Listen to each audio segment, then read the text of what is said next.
महादेवी वर्मा 20वीं शताब्दी की प्रसिद्ध हिंदी कवयित्री, लेखिका और सामाजिक कार्यकर्ता थी। उनका जन्म 26 मार्च 1907 को फर्रुखाबाद, उत्तर प्रदेश, भारत में हुआ था। महादेवी वर्मा को हिंदी साहित्य में छायावाद आंदोलन की प्रमुख शख्सियतों में से एक माना जाता है। महादेवी वर्मा का जन्म एक ब्राह्मण परिवार में हुआ था और उनके माता पिता ने उनका नाम जानकी रखा था। वह छोटी उम्र से ही एक उत्साही पाठक थी और उनके पिता ने उन्हें अपनी शिक्षा को आगे बढ़ाने के लिए प्रोत्साहित किया।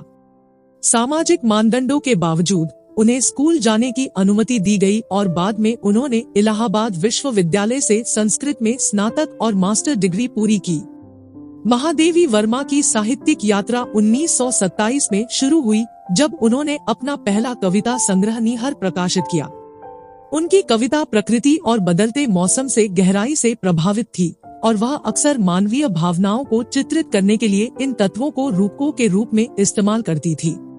उनकी कविता को एक मजबूत नारीवादी आवाज के रूप में भी चिह्नित किया गया था, क्योंकि उन्होंने समाज में महिलाओं के सामने आने वाले संघर्षों और चुनौतियों के बारे में लिखा था। महादेवी वर्मा गद्य की विपुल लेखिका भी थी और उन्होंने कई लघु कथाएं और निबंध प्रकाशित किए। गद्य का उनका सबसे प्रसिद्ध काम मेरे बचपन के दिन, मेरा बचपन के दिन है, जो उनके बचपन का एक संस्मरण है जो पुरानी यादों और मासूमियत के विषयों की पड़ताल करता है। महादेवी वर्मा एक सामाजिक कार्यकर्ता भी थी और उन्होंने महिलाओं और बच्चों के उत्थान के लिए काम किया। वह अखिल भारतीय महिला सम्मेलन से जुड़ी थी और राष्ट्रीय एकता परिषद की सदस्य थी।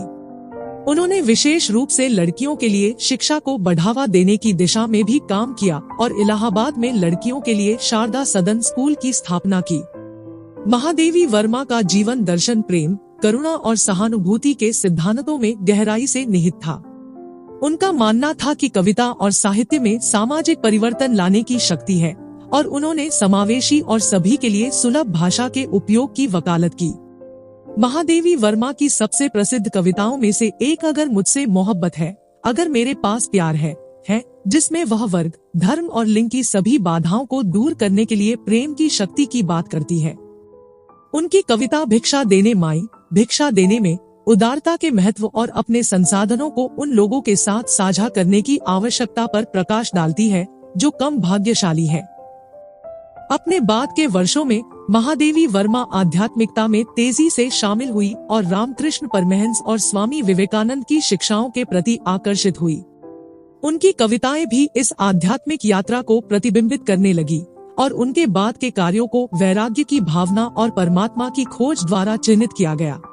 महादेवी वर्मा को उनके जीवन काल में कई सम्मानों से सम्मानित किया गया, जिनमें पद्म भूषण और ज्ञानपीठ पुरस्कार शामिल है, जो भारत में साहित्य के क्षेत्र में 2 सर्वोच्च सम्मान है।